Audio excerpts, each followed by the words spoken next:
Les gens qui utilisent le nom de Dieu pour commettre des atrocités comme ça, c'est juste pas possible quoi. Le pire est donc arrivé à Kumba. On le savait tous depuis le début que c'était une très mauvaise idée cette histoire de marabout. Mais Kumba s'est mise tellement de pression. Pourtant sa belle famille l'a toujours soutenue, l'a toujours encouragée. Elle a de la chance d'avoir de beaux-parents comme ça parce qu'on sait très bien qu'en général ce sont eux les beaux-parents qui mettent le plus la pression sur les belles filles. Kumba était plutôt dans une bonne situation, elle n'avait pas à se plaindre. Le seul problème c'était juste Tidiane qui doit encore travailler sur son caractère, sur sa personnalité. Mais à part ça, l'ambiance en famille était plutôt bonne. Personne ne lui mettait trop la pression en ce qui concerne les enfants. Mais Kumba a fini par céder à la pression de la société.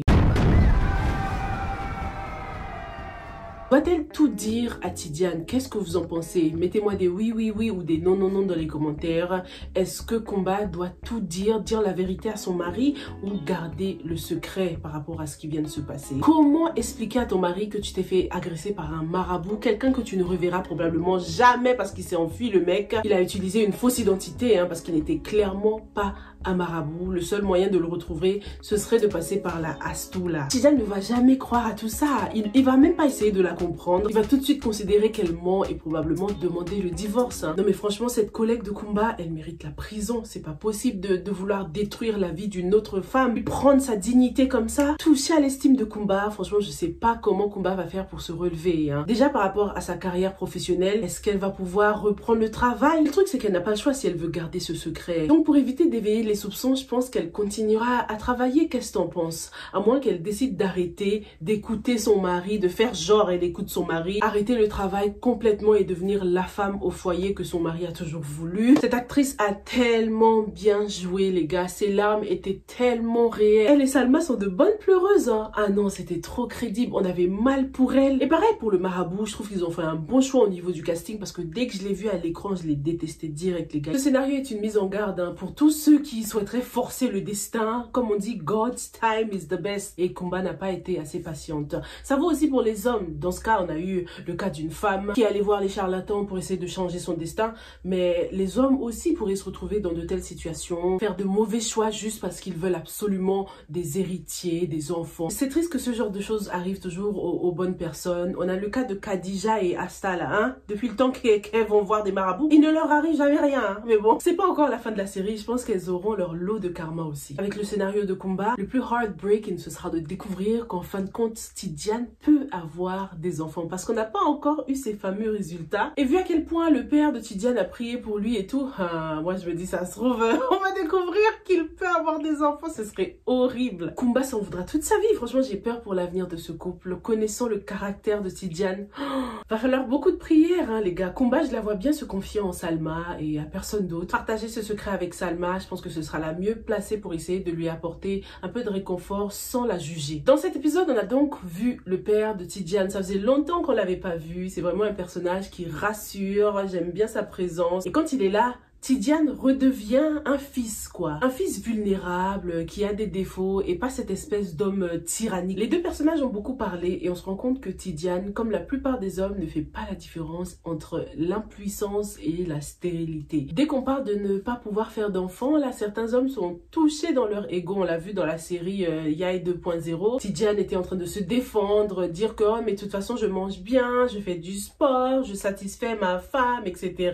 Alors que ça n'a rien à voir. Ça se voit qu'il était touché dans son ego là, dans son self-esteem, comme sa femme d'ailleurs en ce moment, qui est traumatisée et qui a un low self-esteem. Elle n'accepte même plus que son mari la touche. Franchement, ce sera une épreuve difficile pour elle. Faudrait que quelqu'un la conseille de porter plainte contre cette collègue là, même si on retrouve pas le marabout, c'est la collègue qui l'a orientée. Ah, je peux plus la voir cette collègue là, et j'ai hâte qu'on découvre pourquoi elle a fait ça. Il y a forcément une raison, c'est pas possible de commanditer un tel acte juste pour des raisons professionnelles quand même. J'espère que c'est plus profond que ça. Des femmes frustrées, il y en a beaucoup ici dehors apparemment, il n'y a pas que Soumaya dans l'histoire. Cette collègue aussi est frustrée. Parlons d'abord de Rachid et Salma. Franchement, on a eu de meilleurs matins avec ces deux là. Bonjour. L'ambiance n'est plus du tout pareille chez Rachid et Salma. Franchement, Salma est éteinte là les gars, elle a perdu sa joie de vivre, son côté naïf qu'on aimait tant. Les choses ne se sont pas du tout améliorées depuis sa dernière dispute avec Rachid, c'est dommage. Dès le lendemain, il n'a même pas essayé de s'excuser,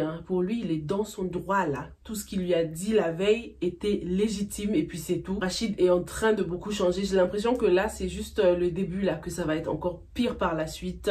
Ça se reflète d'ailleurs sur son costume parce que ce personnage, depuis le début, il a toujours mis cette veste rouge avec du blanc à l'intérieur, avec une chemise blanche. Mais là, on constate qu'il porte une chemise grise pour représenter le changement dans son état d'esprit. Il change progressivement, il est passé du blanc au gris. La prochaine fois, ce sera sûrement du noir, les gars. Rachid avait un ton strict, autoritaire, comme s'il parlait à sa secrétaire. On n'est pas à la banque, là, Rachid, hein? Même pas de mots doux, même pas de petits gestes tendres. C'était très froid. Sa relation avec Salma se dégrade et c'est symbolisé par cette descente de l'escalier, ce qui représente une action négative, la régression. Les escaliers ont toujours occupé une place importante dans cette série depuis le premier épisode. Lorsqu'on a vu Salma pour la première fois, elle était en train de monter pour symboliser l'espoir, l'appel à l'aide aussi, parce qu'à ce moment-là, Salma voulait changer sa vie. Elle avait besoin qu'on l'aide à changer. Dans le cas de Rachid, c'est très négatif. Les choses ne s'améliorent pas et il le constate lui-même. Il commence à être dépassé par les événements, d'où sa conversation avec l'imam. Ça fait plaisir de voir qu'au moins, dès qu'il sent que ça va pas, il a ce réflexe d'appeler l'imam. Ça veut dire qu'il a quand même une bonne conscience, quoi. Salma, de son côté, s'efforce à rester une bonne épouse. On constate qu'elle lit le livre Becoming, Devenir, un livre qui symbolise son changement. On en a déjà parlé sur la chaîne. Salma a le réflexe d'appeler Salimata aussi pour lui demander des conseils. Ce qui est tout à fait normal parce que même si on te donne des conseils avant ton mariage, quand t'es dedans là, c'est pas pareil. Dans la pratique, c'est pas la même chose, quoi. J'ai trouvé ça dommage qu'elle n'ait pas eu le réflexe d'appeler sa maman quand même, qui aurait pu lui donner de bons conseils, essayer d'apaiser son cœur. Sa mère qui est dans un parfait exemple de mariage durable. J'espère que la prochaine fois elle demandera de l'aide auprès de sa mère. Mais c'était sûrement aussi pour ne pas trop l'alerter, pour essayer de gérer ça toute seule parce que t'imagines ta mère apprend que ton mari te traite mal, ça la mettrait hors d'elle et ça créerait de grosses tensions familiales. Surtout que Bachir déteste ça, hein, lorsque tout le monde est direct au courant de ses affaires. Donc, je pense que si Salma commence à trop parler à sa mère, là, ça risque de mal tourner. Donc, appeler Salimata, c'était quand même une bonne idée pour préserver l'après, pour que les problèmes ne s'ébruitent pas trop, parce qu'elle peut faire entièrement confiance en Salimata. Salimata lui a donné des conseils de jeune mariée aussi, des conseils que sa mère, la mère de Salma, n'aurait peut-être pas osé lui donner. Elle lui a demandé d'utiliser son pouvoir de séduction, de faire ressortir ce côté féminin qui n'est pas négligeable, hein, c'est très important, mais ça ne peut pas régler tous les problèmes. On verra bien. C'est drôle comment Salma, qui est censée avoir de l'expérience avec les hommes quand même, puisqu'elle était escorte, même si bon, elle couchait pas, hein, mais elle a cette expérience, elle sait quand même charmer, séduire, et pourtant elle perd tous ses moyens lorsqu'il s'agit de l'homme de sa vie, hein. Ça se voit que ce qu'elle faisait dans le passé, ce n'était pas du tout elle-même, hein. C'était vraiment un personnage. C'était Salma la belle, mais aujourd'hui c'est Salma la pieuse, Salma la bénie. En tout cas, Rachid et elle ont beaucoup à apprendre encore, hein, sur le mariage. Ils ont beaucoup de choses à améliorer. C'est très réaliste lorsqu'on se marie. Tout n'est pas rose. Surtout que ça a été le coup de foudre entre eux. Les choses sont allées assez vite. Rachid n'est pas un expert non plus. Il a encore ses comportements d'enfant gâté. Le fils unique de sa mère. Et c'est Salma qui prend cher, hein. Franchement, les mères qui gâtent leur fils là. Et après, c'est les femmes qui prennent cher. Là, ça commence à bien faire, hein. Vos femmes ne sont pas vos mères. Elles n'ont pas supporté tous vos petits caprices là.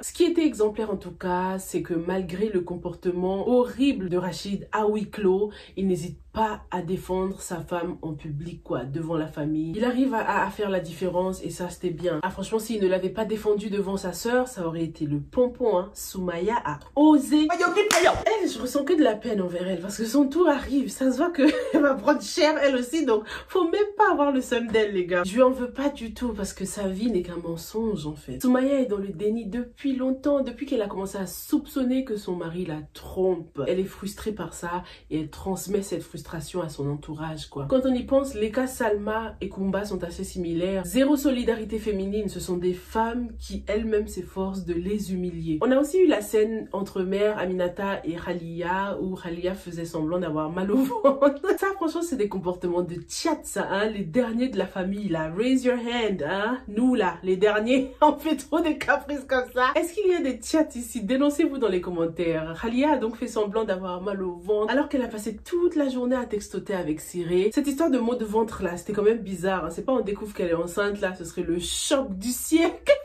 On la voit pas forcément tout le temps avec Cyré, mais ça se trouve les choses ont escalate, hein. Ils sont passés au level supérieur, enfin ils n'ont pas été prudents et bam, elle est tombée enceinte parce qu'ils s'aiment tous les deux, mais ça se trouve ils ont mal fait les choses. Et vu comment Cyré là il est maladroit, je l'imagine bien faire une bêtise comme ça, je vous jure. Dites-moi ce que vous avez pensé de cet épisode. Qu'est-ce que vous pensez du cas Kumba? Est-ce que c'est une question de naïveté ou une question d'abus de confiance? Dites-moi tout et on se retrouve dans la prochaine pour une nouvelle revue. Stay safe and stay blessed. Bye!